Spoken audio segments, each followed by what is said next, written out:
Yeah. So this is, Sure. yeah. Okay, good. So this is a kind of a bit of an overview of the kind of pathways and the things we'll look at in this talk, or a map of, I guess, a certain chain of ideas in governance that we're kind of broadly a part of, and we also diverge from slightly, but starting from kind of 19th century, early 19th century kind of social ideals, moving all the way towards kind of where we are in the modern day with like new kind of tech governance and approaches, which are kind of at the edges of the ideas around governance. In a way, there's no, my belief is that there's no one right answer to how we should do everything, because, as I say, situations change so often, and we need to be adapted to our circumstances. But there are a lot of what's the word, kind of learnings to be had from governance systems and experiments and prototypes and kind of ideas in the past, which is the main focus on this. It's more about what those experiments look like, a light touch on them, building into a wider discussion around governance. So what, I mentioned this before, but my belief is that what we encounter in our lives informs the problems we have to react to and the things we need to evolve as a group, or the ways of organizing we need to evolve as a group. So for example, if there's a learning and teaching group, we might need to govern ourselves in a certain way. If there's a need to drive a car, we might need someone to be driving the car. You know, if there's a need to climb a wall, then we'll need to govern ourselves in another way. If we need to build a house, we'll need to govern ourselves in another way. And often the conflict with kind of alternative governance comes from the idea that there is a single solution to almost every problem that we can face, and often doesn't take into account the fact that situations change and the kind of the problems we encounter change.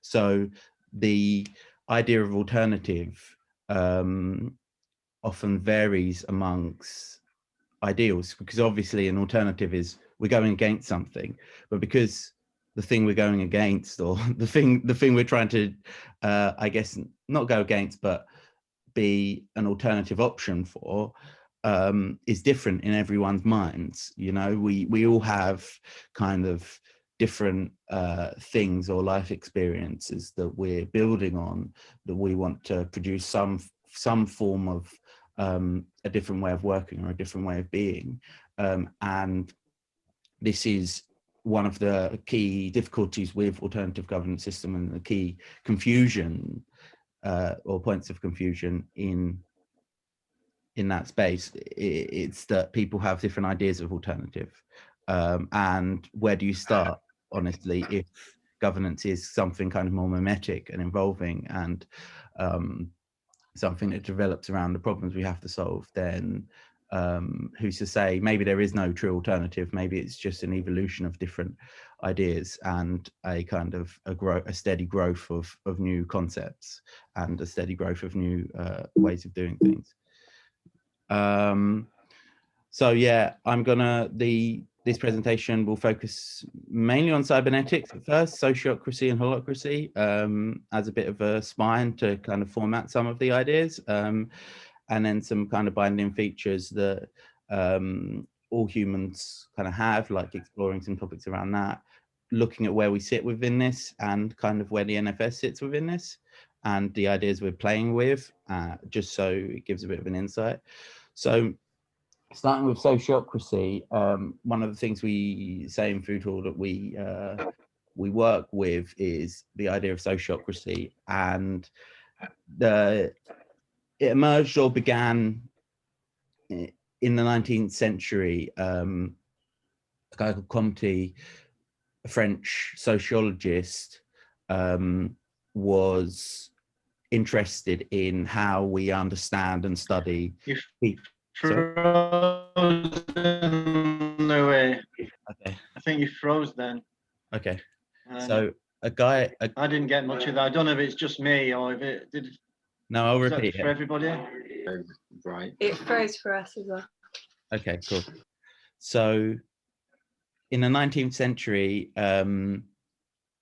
sociocracy kind of began with a guy called Comte in France, and his observations were that he didn't really like the French government. He didn't like how they were acting and operating. He was seeing new trends in sociology, which is the kind of study of people and kind of study of communities, and kind of he believed that what if leaders were informed by the social scientists rather than kind of random emotions, and kind of there was research that fed into the idea of leadership. There were, at that point, it was kind of, it didn't really have many other ideas attached to it. It was quite plainly kind of making sure that leaders are informed by the research of how society acts and works and is, rather than running on the whims and assumptions of their own kind of beliefs, which is actually a really interesting view of sociology, sociocracy, considering where it's come now. The kind of version 2 around the 1930s and 40s evolved. So there were a lot of Quakers that were really interested in the idea of sociocracy, and they decided to add or contribute to this dialogue, mainly around the aspects of teaching children harmonious ways of interacting, living and being together. And they kind of created a circle where essentially they introduced this kind of idea of consensus into the dialogue of sociocracy, which became quite a big feature in modern interpretations or understanding of what sociocracy is. In around the 1960s, or I think it was just post-war, something called cybernetics was developed. And cybernetics was developed by a guy called Norbert Wiener, which underpinned, which essentially is the ideology that underpins most of the explosive growth we see today, especially in technology and other ideas. And it's kind of where we get the word cyberspace from, where we get the word kind of cyber, you know, but also where the term, essentially we understand what cybernetics is simply by the word feedback. So the term feedback was like not popular until Norbert Wiener introduced his writings in the 1930s about feedback systems between animals and machines. And it was a radical new way of thinking about and writing on topics of human engagement with other animals and species, but also kind of with machines. So the idea of cyber is that through conversation and continued reflection between objects, people, and in our environment, we will begin to kind of evolve. But he also, fundamentally, the way to understand cybernetics when it first started is it actually evolved from a lot of military research, and the idea was, it seems completely crazy that it's had such a massive influence on radical kind of organizing culture, but it emerged from kind of his understanding of how Norbert Wiener was also the guy that developed self-directed missiles. So he understood that if a self-directed missile had continuous feedback from its environment around it, then it could better find or better hit its target, and this concept then he understood was more of a fundamental concept in evolution of all kinds of things, so he kind of extrapolated on this. I think through necessity, by being employed in the Second World War, he discovered it through that medium. But it's fascinating how that concept of feedback becomes or evolves from cybernetics theory. So sociocracy kind of version 2 essentially is linking together, or sorry, is this version 2? Sorry, I've missed the numbers up.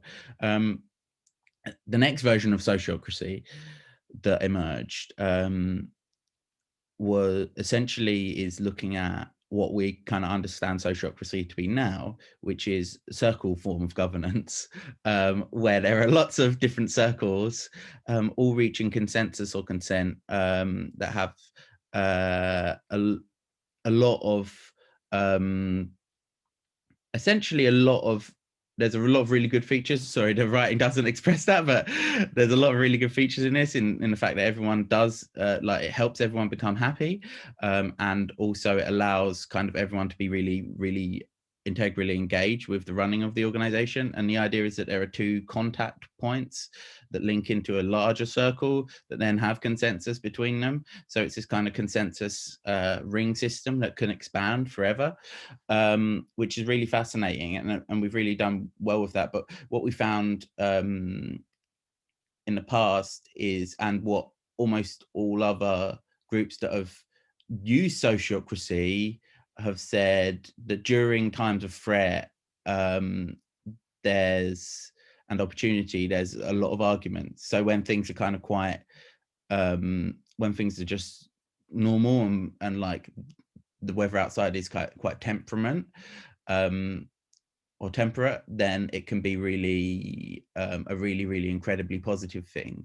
But when things around things that are organizing in sociocracy are changing rapidly, it can be often quite difficult to create consensus on that scale, which is one of the difficulties of sociocracy today, which and in fact it really differs from Comte's original ideas of kind of how or vision of how it would work, which is not bad or good. It's just a divergence of ideas. But in the late 1960s, Endenburg, and 70s, Endenburg created the environment of cooperation, harmony. He'd experienced that one of the schools he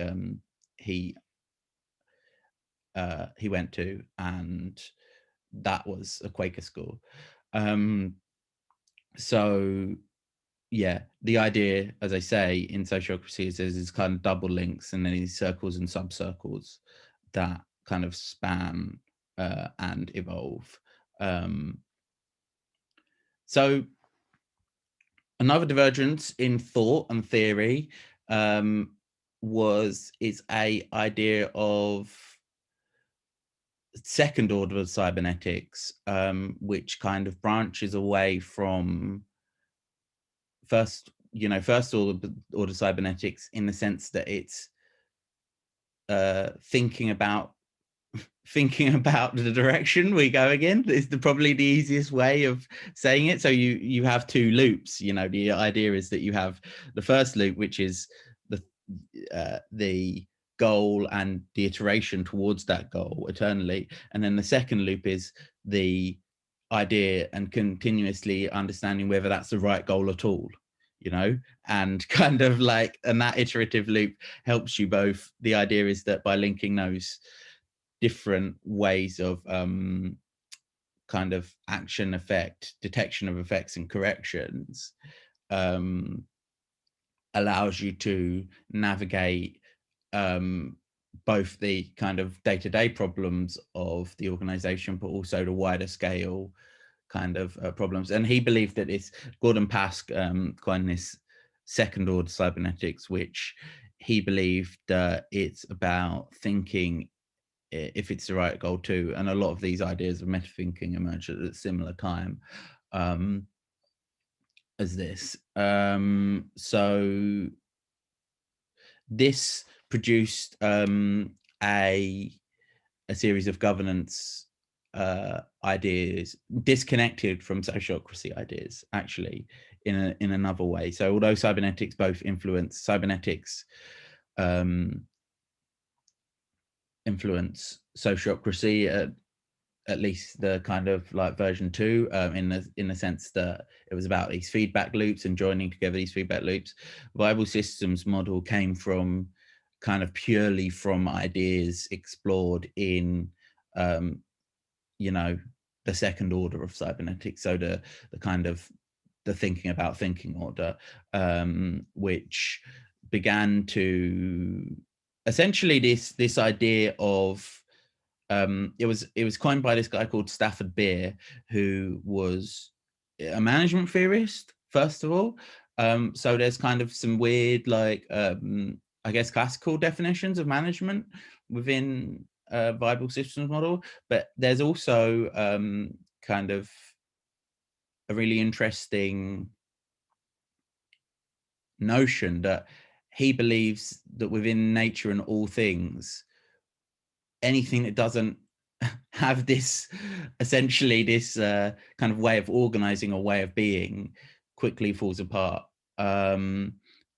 So his understanding of the way that, or a viable, what he calls a viable system, and he believes everything else is a not viable system, and that builds into systems theory, and starts the dialogue around what systems are, as systems theorists evolved a lot from cybernetics. He believed that there would be these kinds of these three counterparts in any organization, or even animal, or anything that moves and lives as a system. That you have the eyes, or the kind of the thing that sees the world, and then you have this kind of operational, like world, and then there's a continuous loop between the environment, the future, the things that are. So if you think about it in terms of the human body, that's kind of his idea, is that that's what we are. We're a viable system because we kind of see the things around us, and then we also have this mechanism within us that regulates our body, that is ongoing and natural, and we don't always see what it is. So we have this experience of the kind of outside world, and we're navigating the outside world, but we also have this internal continued development internally. So yeah, there's a really interesting idea. One of his most famous experiments was in essentially like replacing the eye part, and he I don't know how this is going to sound wild, but he experimented a lot with ponds because he believed in essentially that ponds were the perfect self-regulating cybernetic system, because they experienced the outside world and then perfectly regulated their temperatures and moderated the algae and everything like that within them, and everything changed harmoniously within ponds. So he was a great believer in biological computing, and did loads of incredible experiments with ponds, and trying to make ponds lead factories. So you wouldn't have management, you would have ponds, a pond that would literally lead a factory and change the way that production worked, because it would like somehow manage to understand what things are missing, because like ponds are really good at adapting, and maybe we don't need like leaders, we just need this penultimate pond which like solves the problem. So there's the viable systems model. It looks a bit like that as a diagram, which is, you know, there's a lot of different ways of seeing it, but you know, so these are the sections which he believes, Stafford Beer believes, you know, that this section would look at and understand like the future, the local environment, and but then and how like homostatus would work, yeah, essentially planning and things like that, and how these different operational systems, this is like a circuit board diagram of it, how they would all connect together. So he got really in depth with how organizations he believed should connect or work, which isn't right or wrong, although he was aiming for a universal system. Arguably, you know, the argument at the beginning is that perhaps there's no universal system.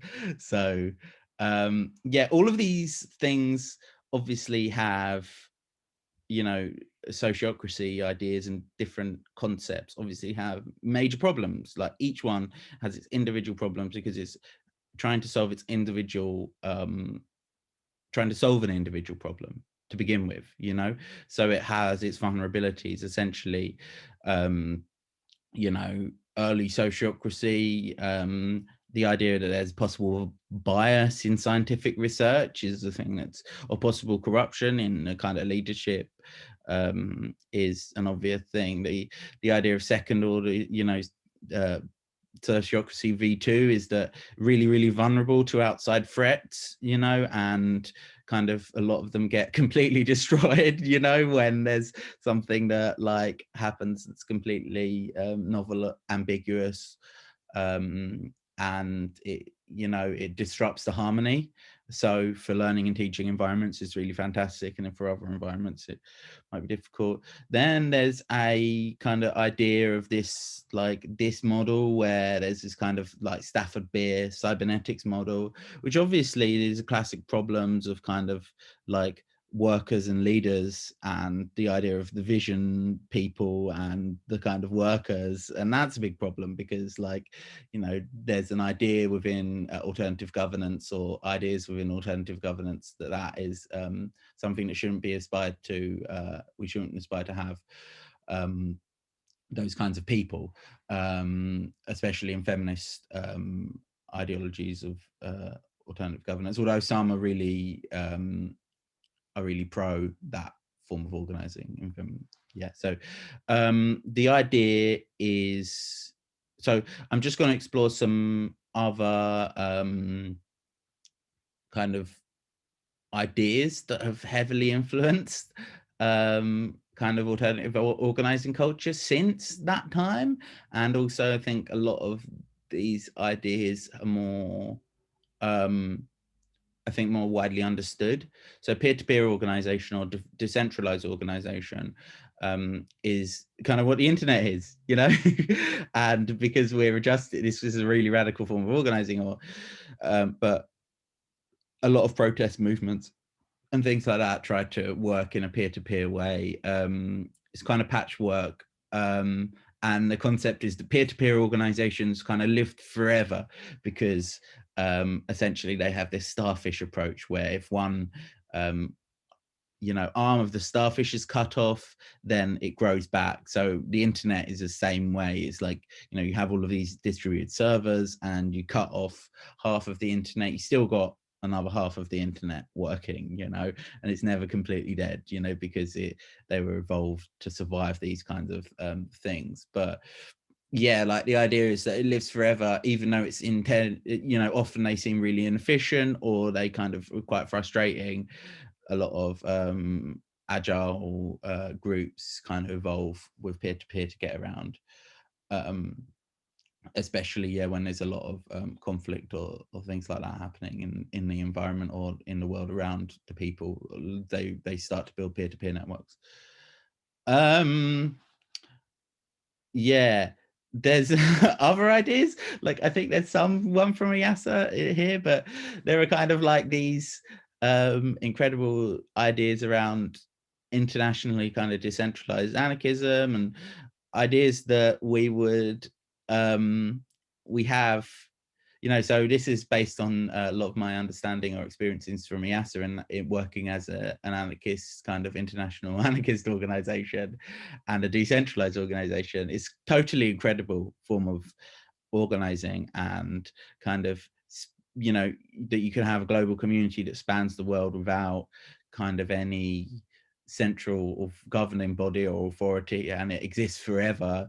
And the idea is like weirdly often is accompanied with a weird, or to manage it or to make it appropriately managed, you have this kind of weirdly totalitarian system where you have these people that can't really be displaced as organizers for it, you know, for as long as they desire to be organizers. So there's the lifetime benevolent dictator is the internet. That's a big feature of the internet and a big feature of these kinds of organizations, where there's kind of like, well, there are these people that are basically in charge of organizing it at their local area, and that really functions highly because there's lots of those people, but it's difficult to introduce a democratic system into that. So yeah, like, not going to go too much into that, but I think that witnessing these forms of organizing were really, really interesting or fascinating. And I think there's a kind of trade-off there between these kind of like small scale, you know, small scale kind of like totalitarian figures and the large scale kind of like absolute, you know, functional distribution of the system. So that kind of reflects itself in things like internet administration, which we know like is actually one of the most widely popular forms of organizing that a lot of people understand integrally, but don't realize that it's, you know, it's a governance decision where you have this admin with basically a pool of people that they facilitate saying loads of mad things on the internet, and the mod has loads of power and can say the rules and gets involved sometimes, but not very often. They kind of all know the rules of how they run and manage things, and that's kind of weirdly a form of organizing that has kind of transcended into a lot of alternative organizations, because a lot of people are really highly adjusted to that form of organizing that you have, and I guess the point of contact system is like that. So building into, if you haven't realized, I'm going through kind of a timeline of examples throughout the last 100 years. But building on that, there's agile ideas or systems of organizing, which are essentially looking, this diagram kind of shows how an agile organization works. Essentially, the key idea is that there's this coach and there are this kind of like really small team of 4 or 5 people that are really, really highly efficient and really intelligent, and the coach kind of just gets them, just like rouse them up to do the right work. And then there's a team of people behind them that are continuously feeding in. Louis, can you Hello? go back to what you talked, because you was frozen? Okay. You froze a couple of minutes ago, Louis. Oh, when did I freeze? The beginning of this slide. Oh, okay. Okay, sorry about that. So agile is, or Scrum, they call it agile and Scrum, which is like essentially evolved from a lot of culture in kind of Silicon Valley, and a lot of, as well as that, like quite highly efficient team working research, like what makes a really highly efficient team. It's quite a modern idea of what an efficient team looks like. And the core belief is that really small teams work best. and anything larger than say 3 or 4 people starts to self-destruct in some way. So the idea is that in Agile, that there would be this kind of core group of 4 people that would be like highly efficient and highly intelligent, and there'll be this kind of scrum coach that would go, come on, let's do it today, guys. And there would also be this kind of system of feedback that would be developed and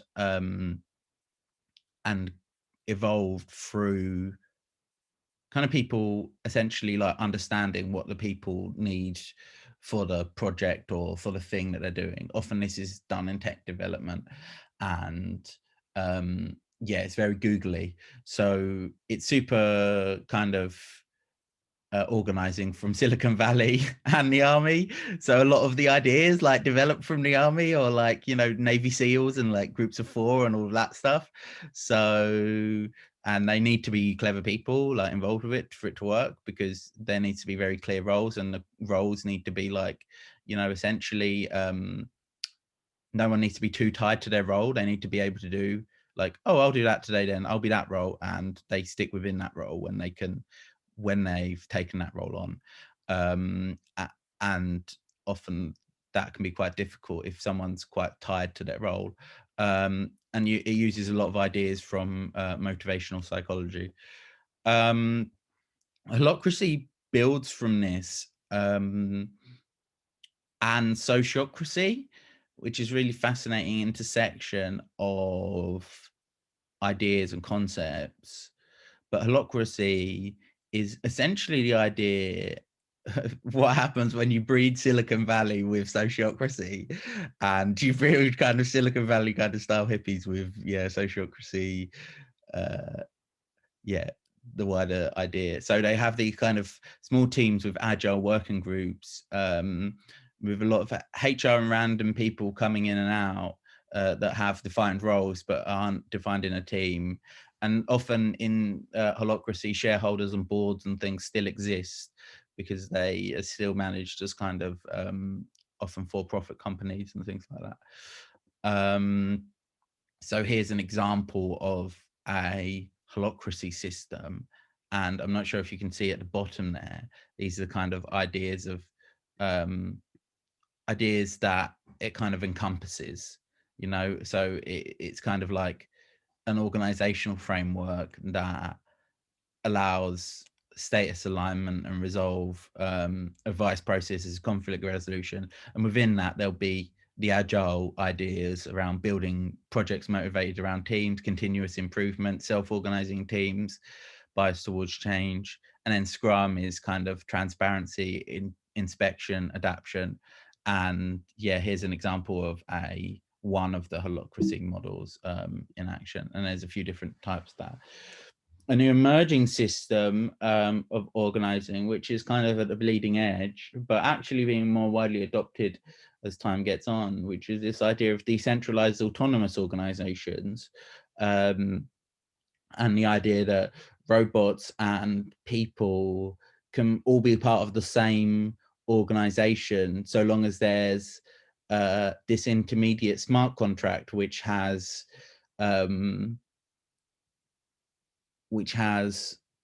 essentially the rules of the labor within it. So if you say we want to end hunger, or if you say we want to say save, you know, this species of wildlife, then you can create a smart contract which, if people contribute to that, somehow they'll be rewarded for that, you know.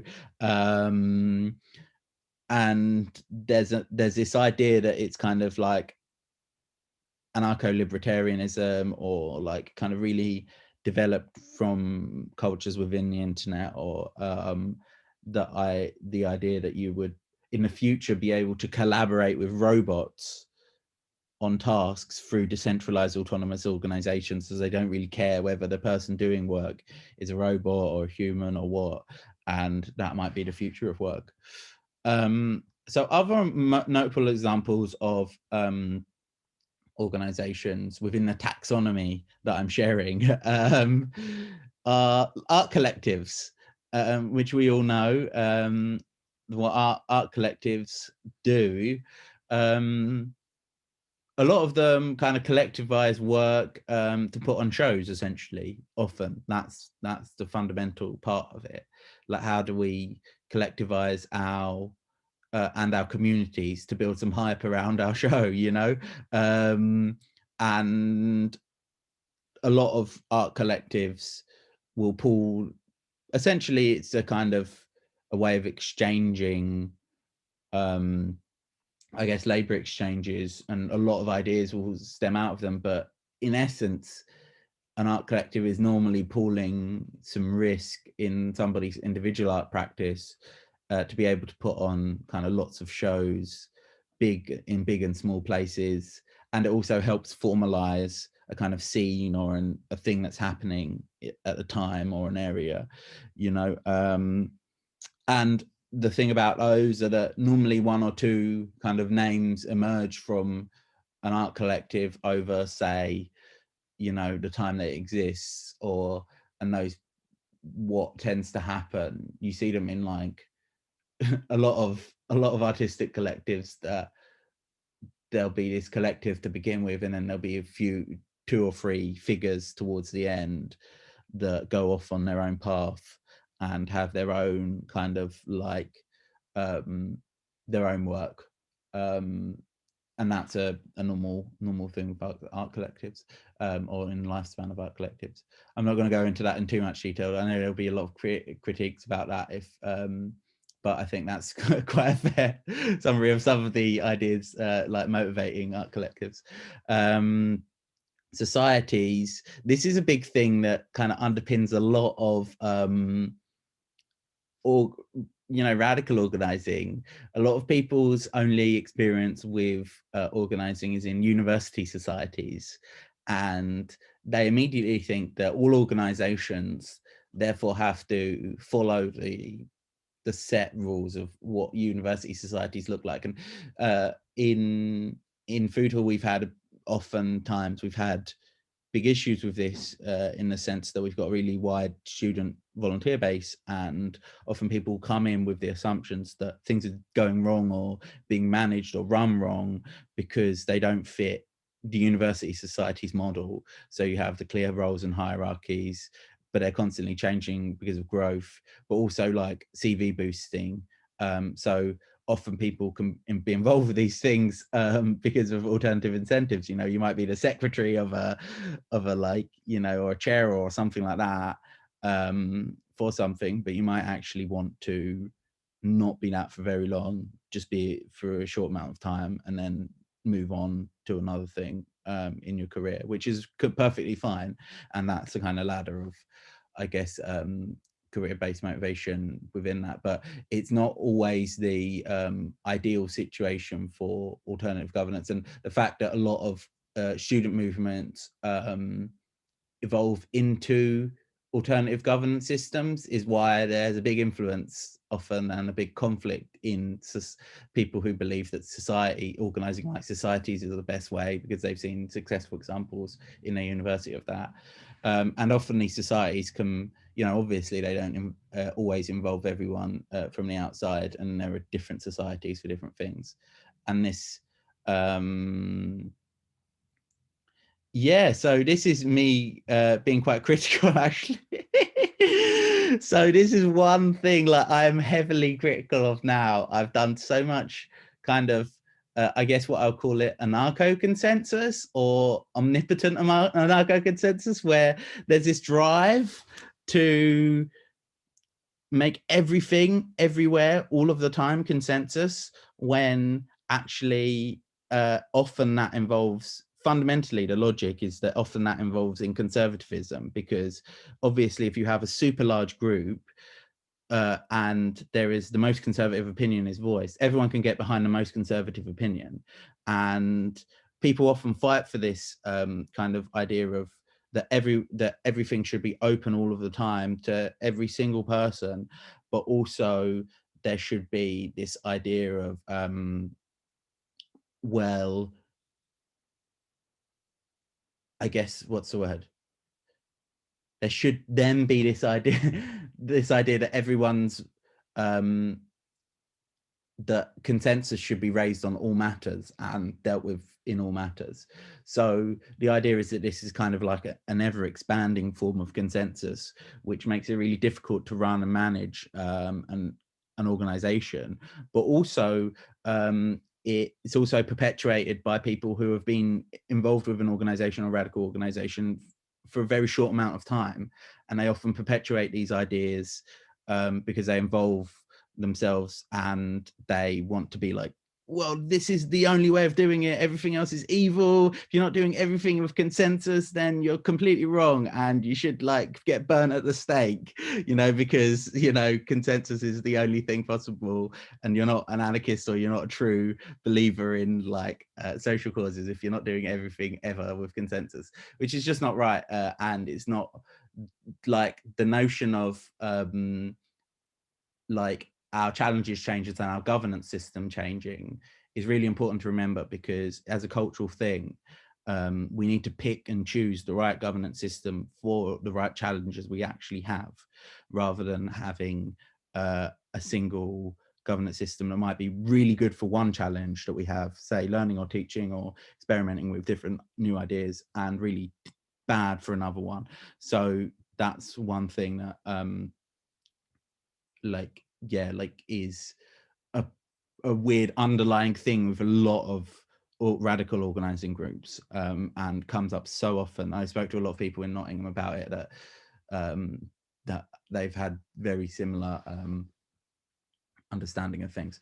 But yeah, cooperatives, I'm not going to go into all of the different cooperatives because it's really difficult to talk about all of the cooperatives in this, but essentially the idea is that cooperatives, you know, you own part of the cooperatives, and it's often really positive and really good for profit things, because it allows or ensures everyone's working in the best interest of the organization and achieving harmonious working conditions. I'm really big fan, supportive of cooperative movements, and there's different kinds of cooperatives, which were outlined in the diagram at the very beginning. But you know, essentially social cooperatives and open social cooperatives are really, they fundamentally have a lot of challenges, because it's difficult to have a cooperative without, I guess, a profit motive. And also cooperatives do have very clear roles as well. Often they might have roles in a way that like reflects, say, similar kind of hierarchical companies, but that everyone will have a share, and then they'll be working towards kind of a profit motive or a profit goal, which allows those people to kind of become accustomed to those roles and not be too kind of agged out by them, essentially. So there's a lot of workers' cooperatives and incredible cooperative movements that are happening, and really interested in exploring how we might use cooperatives with branch projects and things like that in the future. And a lot of the a lot of new organizations often actually run like realistically, like a lot of radical organizations actually run a bit like this, like small and direct kind of social enterprises, where you have a few kind of passionate people making something happen, and they kind of have quite a lot of control and are just kind of responding directly to the needs of their communities. And sometimes these run out of steam, especially if they're working on really important social projects that are really difficult to tackle. They might start for a few years, and then, you know, it'll be really difficult to continue that effort. But for a short while, those people, incredibly passionate people, can keep building it. So that can, you know, is like a normal company structure with directors that are doing social good.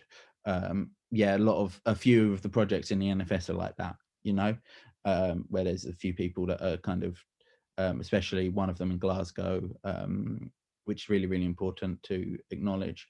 So I wanted to talk about actually like the idea of small hierarchies, and kind of like actually traditional company organizations in relative to this, because there's a lot of discussion around like, well, are small businesses bad or are they good, or what is going on here, you know? one of the things I want to outline is that they're small businesses or kind of small hierarchies. Like, of course, they're not equal.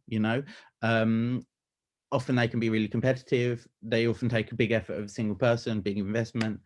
They might actually be quite vulnerable kind of long term, but normally I have a person who wants them to be big and a really an important ambition, which is normally reflective of their historical background. Like a lot of people who make small businesses and small companies are people who want to fight their way out of poverty, or kind of insecurity of some kind, which is really important to note, because a lot of working class people and a lot of BMAE groups are really big advocates of very hierarchical systems. So the idea or the notion that all hierarchies in that sense are bad, like sometimes might be a really kind of I guess, a lot of middle class people will put that notion forward and not realize that actually a lot of fairly simple kind of small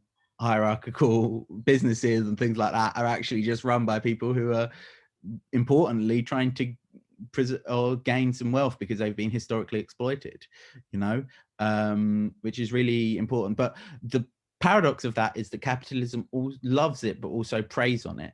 So 80% of businesses fail within the first 5 years. So it's like small businesses are the best, but then like chomps them all up for innovation for the larger businesses, and kind of like, so, but then the people that can get over that hurdle then can become the larger businesses, and that cycle perpetuates.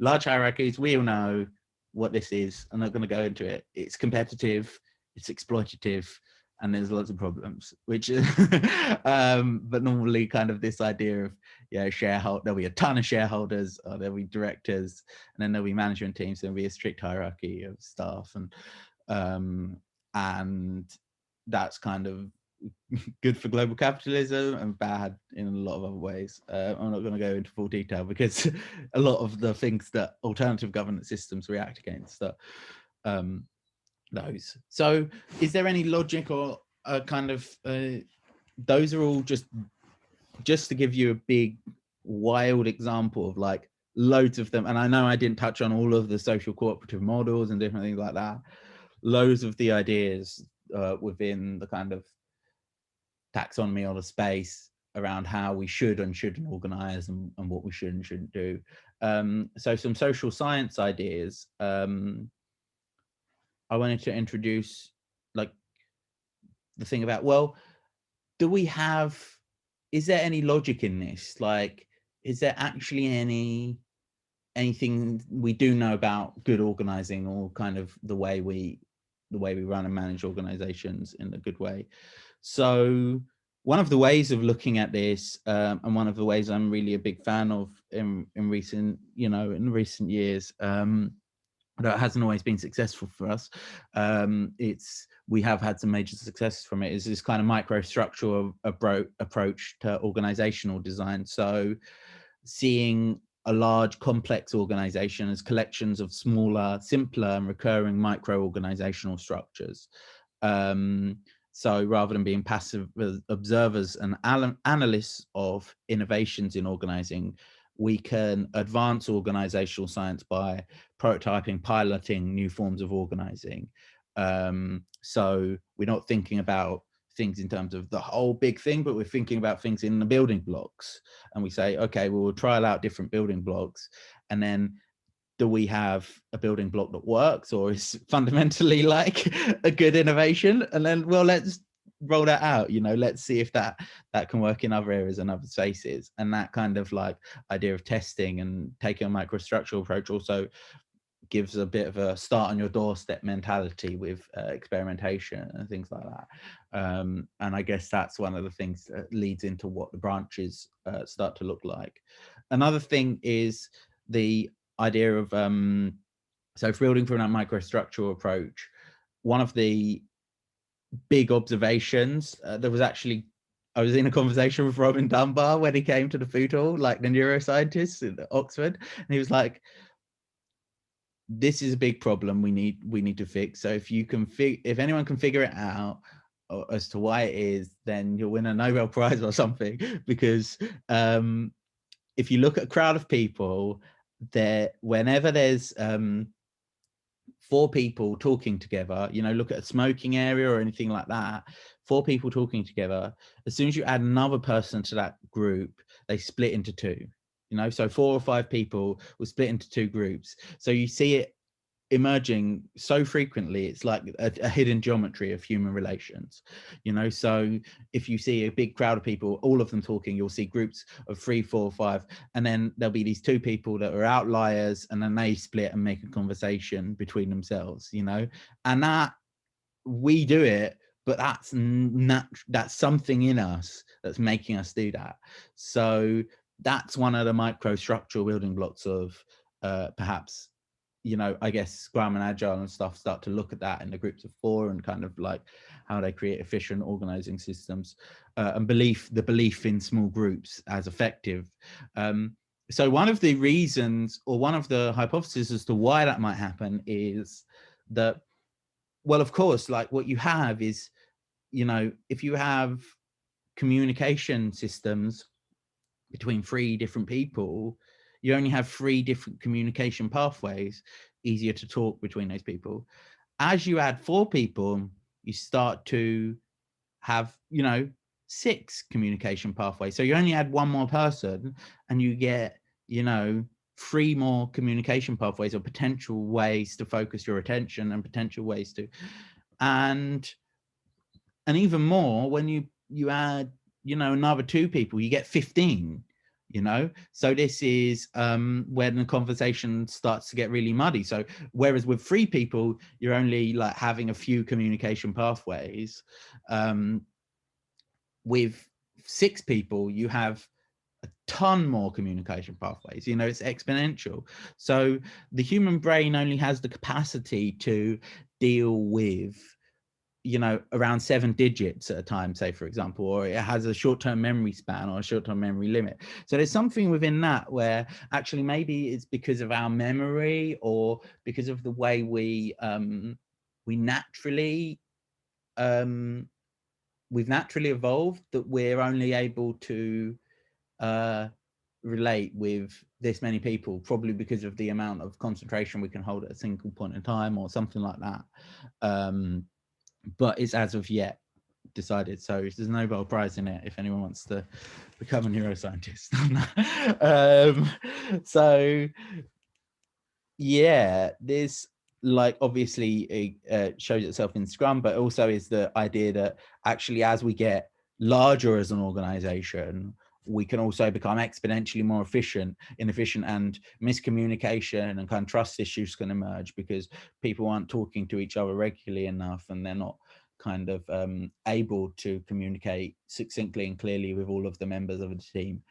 But there's also like a value in really large group logic as well.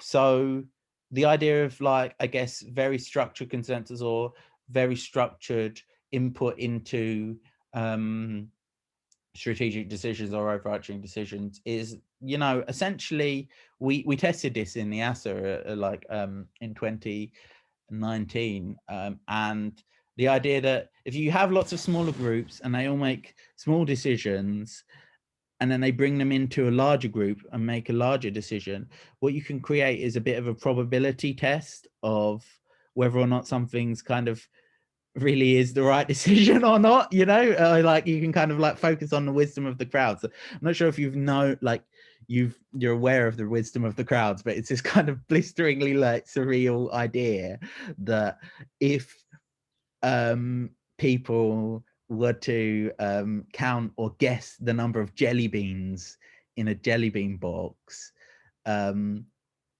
the right answer, say 100 or 200 people guess the amount of jelly beans, the right answer is normally the average of all of these answers. So some people will be like skyrocketing, like, you know, 70 million, and then another person will be like 25, and like all of the variance in between you know, as long as you have enough kind of contributions, you get the right answer. So there's a logic that you can apply, and we've done it with AGMs as well at Foodhall before, like where you kind of go split everyone into small groups, don't let them talk to each other, make them kind of come to a decision by themselves, and then bring them to a larger group and see what the average of these decisions is. And that's a really good way of kind of like overcoming the paradox of like too many people talking and having consensus, trying to get consensus, and the like, but at the same time like engaging everyone in thinking and talking about things, and kind of coming up to, we use the term micro consensus, or the idea of like allowing small groups to have micro consensus. So yeah, there's rules of organizing is like, well, perhaps there's a fundamental nature in kind of I guess with that cybernetics idea of wider strategic decisions, we having at least some form of ability to input, with like, you know, groups, regardless of where it is. Like, if, you know, the internet's a big example of this, like big data and stuff like that. If we can use big data for communities, and we create maps around what people, you know, and use the collective mind, or the big mind, I guess, then we can start to understand tactically within our small groups a lot better where we might need to go. So it's a bit like, you know, this idea of strategy and tactics, and how we evolve strategy and tactics. So where do we fit? Yeah, we're kind of I mean, historically we've been quite muddled, but we started with ideas of sociocracy, and we kind of use this metaphor of the branch to talk about what they call as circles, to see if we can have our core activity, which we continue to do, but then we kind of have these sociocracy kind of like circles, which allow, you know, of other activities which are kind of not everyone needs to be involved with, but they're super important and they could grow. And also, like, you know, imagine a fruit comes out off of them and becomes a new organization, you know, like there's a kind of whole like beautiful metaphor there, but it doesn't extend it eternally. The metaphor of branches, but the idea is that perhaps it can be a bit like a fractal, in the sense that that branches can have branches, and, you know, like there can be like, we can maintain a level of like you know, clear organizational system within that, which is quite a beautiful concept. And also it means that, like, you know, if one branch is cut off or removed, it doesn't kill all of the branches, you know, but there's still weirdly there's still fundamental centralization in some areas. But the idea with that is that kind of we would somehow collectively make a few decisions around how comms work, and maybe around how rules work, but and the roles that will be in that, but there'll be individual responsibility for these decisions to be formally upheld, and there'll normally be some kind of person within a branch, or two people that are taking the lead on the branch, and then people join the branch as and when they want to get involved with it, you know, and as and when they think it's relevant or right for them at that point in time, you know. So almost all of the branches, especially that I've seen have been like really successful, have been ones that have got a few people kind of taking a lead there, and they then people are just happy to join, and then they might form their own branches at a later date, for example. So we also use a lot of these kind of elements of organizing, like where we'll kind of create ideas around jazz hands and stuff like that, and signals, which I'm not going to go into in too much detail. But where does this fit into the NFS? And the NFS obviously emerged from Foodhall, and the idea is that we've become like a branch of the NFS, you know. So we were first tier branch, now we're like second tier branch, you know, is the idea. The NFS has gone like and become the bigger tree, like, you know, and now we're just a branch, which is quite a beautiful thing, and like something that it was intended to be in a way. But the idea is that in the NFS is that can we use new organizing systems? Can we navigate the kind of shit show that is the sprawling array of organizing systems that we have to somehow create a community-led paradigm in providing public services where which are a lot better than some of the like, you know, the market system of providing public services is terrible because it creates like monopolies and, you know, creates high barriers to entry, you know, and there is this kind of like there was a day when, or a time when it was a lot better, where we had kind of, you know, public services being delivered by the state, but still then there were still kind of clear hierarchies between served and service, and kind of and it was always criticized as not being reactive to demand. So new ideas of public service are like, can we create things that are reactive to demand, and can we kind of disintegrate the kind of clear hierarchy? And before that, you know, we had this kind of weird like food bank Dickensian model where it was like patchwork and unregulated, and some areas it was really nice, like, and then other areas like the kind of Oliver Twist style thing of like fortune and fate, you know. Oh, I've just landed in a nice place now, and then like there's fucking loads of people going really hungry, and that's just like, you know, kind of where it feels like we're going back to with the kind of dominance of the market. But the idea is that can we react against that and create a community paradigm of public service provision where we integrate with the state effectively, create reciprocal economies, agile and evolutionary ideas.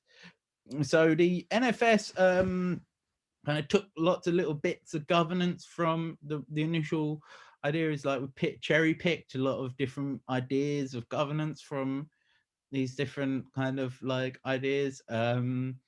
We do have this kind of like, because it's a national thing, we use this idea of this kind of like immortal local contact system, because it was like, how do you ensure like a continuity of effort? It's really difficult if things are so free flowing and people don't have clear roles and a kind of certainty that they are the local contact, or they're actually in that position and they can act, you know, with an element of they can act in that way and propagate and kind of like share ideas around that.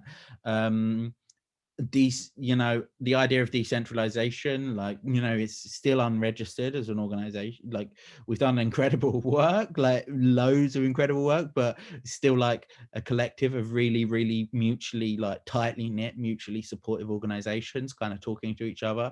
And diversity is kind of championed. Diversity of styles of organizing within the NFS was championed. So there are people who are like kicks, there are people who cooperatives, there are people who company. What are there people who company? No, I don't know if maybe there's one, but yeah, there's lots of different ideas around governance, and like not really kind of worrying too much about what the true right idea is was one of the kind of key things, and actually facilitating that divergence and allow the emergence of that. Yeah, and at the moment it's mainly local contacts talking between each other for knowledge exchange. So as we're growing that, we need, you know, we've done a lot of sense making where we're trying to join local contacts already in the movement, doing talks and publications, meet up and learning exchanges, creating content and so on. But in the future, we're going to do like a lot more change making where we're better on, which is where we're at now. Really, we're doing a lot of better onboarding for them, you know, for what we're doing. Like a lot more people can join, so it's easier to join the NFS. You're not like completely confused, because it's like quite, you know, it's still very early days with what we're creating there. Creating guides and resources to formalize certain things, helping influence policies, just so it makes it more favorable for kind of food insecurity groups to work, and kind of hopefully leads to a few more opportunities for the movement as a whole, and creating opportunities and funding routes for the NFS, which is quite important. So the NFS governance kind of too is where we're developing, and Louise and a lot of yeah, the other guys, Kieran, Ina, Selena, and myself, well, they led, and Karis led on the kind of new thing, and I've been contributing recently. The idea is that we will essentially create a kind of similar system with local contacts, but we might introduce some trustees. This hasn't been agreed on yet, so it's still like a work in progress as to what the NFS is doing. I'm just sharing with you so you kind of know what's going on. Local contacts are these people that kind of organize in their local area. Trustees do some kind of accountability, so they make sure things are being done. Perhaps they exist, which at the moment they don't exist. The idea is, are there these kind of leadershipy characters which have a 4-year vision, say, and then like groups can help or become part of that, or is it completely a learning exchange, or remains a learning exchange? There's a discussion in like what people think should happen there. Do we have a bit more extended voting and governance, so it's easier for those who don't have much time to express their opinions in the local groups to be able to just kind of like vote on proposals and things like that? Like that's something that would be really cool, and we're maybe trying to think about how to do that. And the worry is that maybe it becomes too centralized and lead to its kind of long-term destruction, because there'll be, you know, essentially a centralized organization maintaining a decentralized network. And but it might also allow some new big stuff to happen, you know, access funding for different groups and things like that. So there's pros and cons for all of the things we're doing there with the NFS. I'm not going to talk too much about partnerships because I'm worried I'm going over time, but essentially there's two kind of key kinds of partnerships, which are the hub and spoke model and the kind of integrated model. Hub and spoke model enables breakthrough innovations, and integrated model, you know, essentially doesn't deny breakthrough innovations, but allows things that have already been developed to evolve to a high standard. So it's not to say that there's one way of partnering with other organizations or not. It's just to say what your goal is as your organization. So what would I like to see in kind of our governance system? To be honest, I think the ideas of sociocracy version 1 were actually really powerful, and maybe have been discredited widely by or omitted by a lot of alternative governance systems since, especially the idea that you can produce or you can do some social science, and that can be a provably, you know, a provable thing that you've discovered that people can acknowledge, and that's useful for people. And then, you know, leadership or kind of however the governance work are informed by those understandings and those findings. And I think that, like, if we can kind of allow both cherry pick, you know, the best bits from different governance systems as we understand them and grow as organizations and groups and communities and things like that. But if we can also like develop more integrally like an understanding of what works and what doesn't work, and a bit more of a kind of a realistic foundation for moving forward, because a lot of the problems I think people face are that a lot of the time people are doing things from scratch, or just imitating things poorly from other areas, or doing things, you know, that they think they're doing, but actually they do the opposite by mistake, or, you know.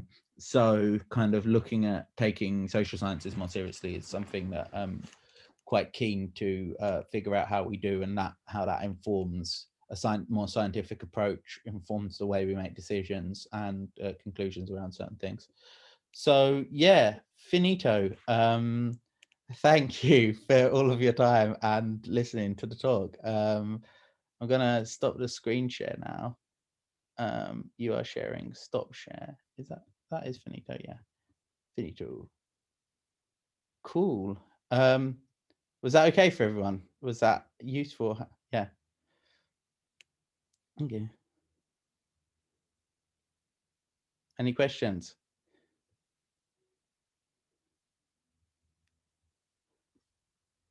Everyone guess- can mute. I guess you left us with so many questions now, even more than answers. That's fine, and thank you very much. Thank you. Yeah, thanks so much. I'm sort of so confused, but really interested.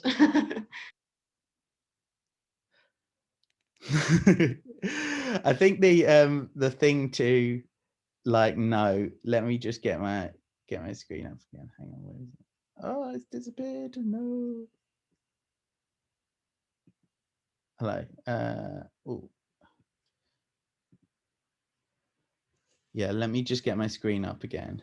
And I think the useful thing is that actually that first slide, like now that I've done like the presentation, like actually looking again at that kind of first slide is basically the summary of all of those things that we were talking about, you know. And I guess the key idea is about this kind of continuous transformation, do you know, and its continuous evolution, which like is something really important to note, because it gives us, you know, gives us an ability or a space to like begin to start to learn from the past, the things that we're doing. Like we're not making things from scratch, but also like understanding that that all governance is an evolutionary process, and you know there can be some things that are more right than others, but they're also like nothing's really that wrong, do you know? Or it can be, depends. Yeah, I don't want to use that. I don't want to say that completely, because if there's like totalitarianism, is definitely a bit wrong, but like there's something in that. So yeah, are there any more questions?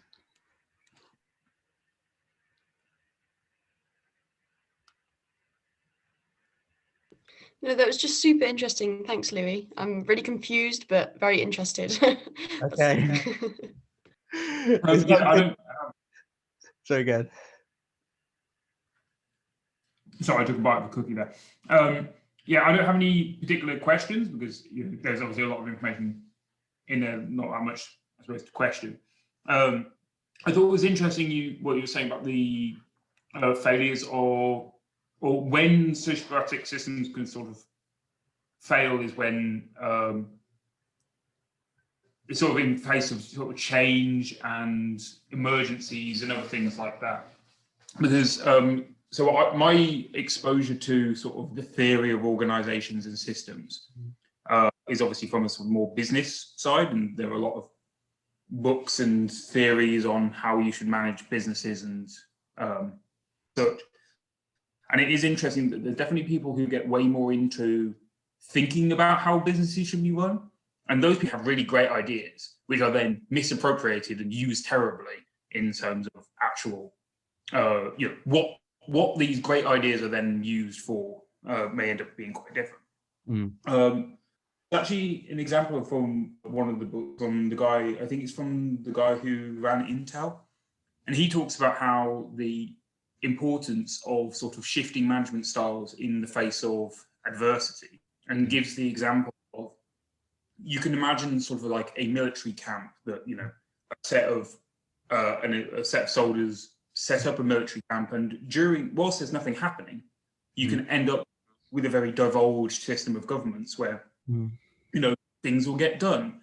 The potatoes will get people dinner, because even if they're sort of not done when they're supposed to be, you can get some other people to come and help out, and things are allowed to sort of let be running. It isn't about the officer shouting all the time. But as soon as like a set of enemy troops rolls over the hill and then it comes into a combat scenario, you really start to see the benefit of one person shouting orders and everyone just agreeing and following them immediately without being there any requirement for group decisions, actually, that everyone reverts back to hierarchy.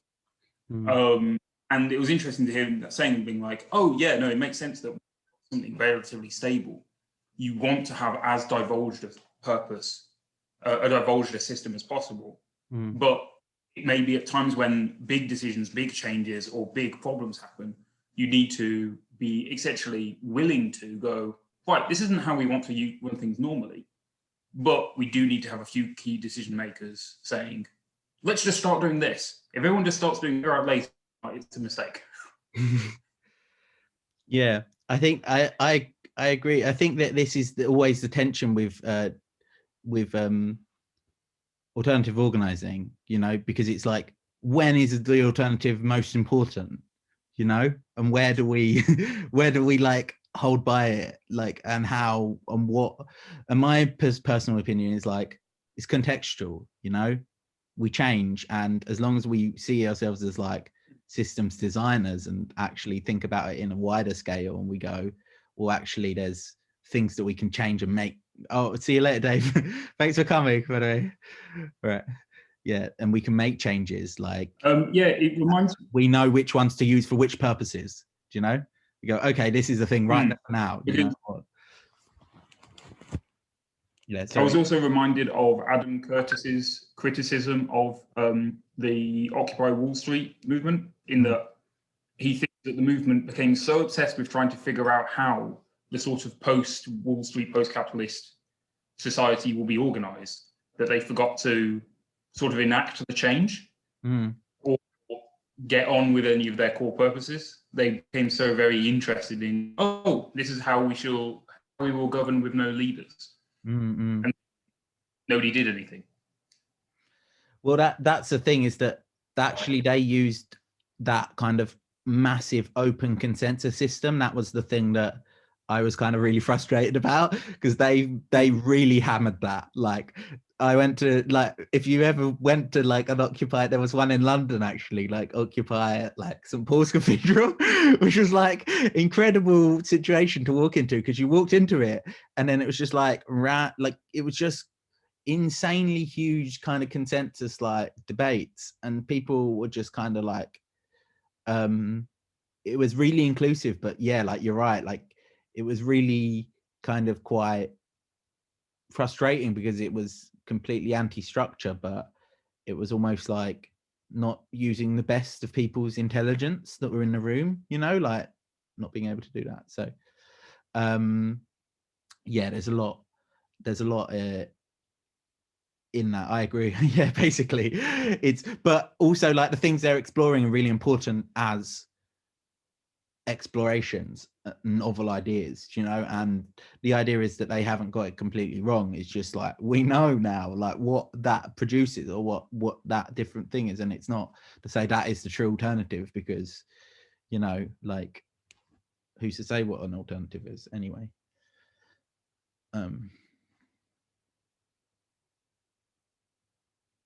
Yeah, cool. I've run over by half an hour. Shit. Okay, right, I'm gonna, is there anything else from you, James or Lawrence? I just say it was really good. I think it was quite interesting to see how you then applied, or how you then use, or sort of how you use that kind of branch structure to kind of experiment with different methods. I think for me that was like really interesting. Yeah. Yeah. It's been successful. It's been really successful at points, and like absolutely catastrophic at other points. Like, it's not, yeah, like it's, at one point you're like, wow, branches are the answers to everything. And then the next point is like, fuck, like this is really fucked.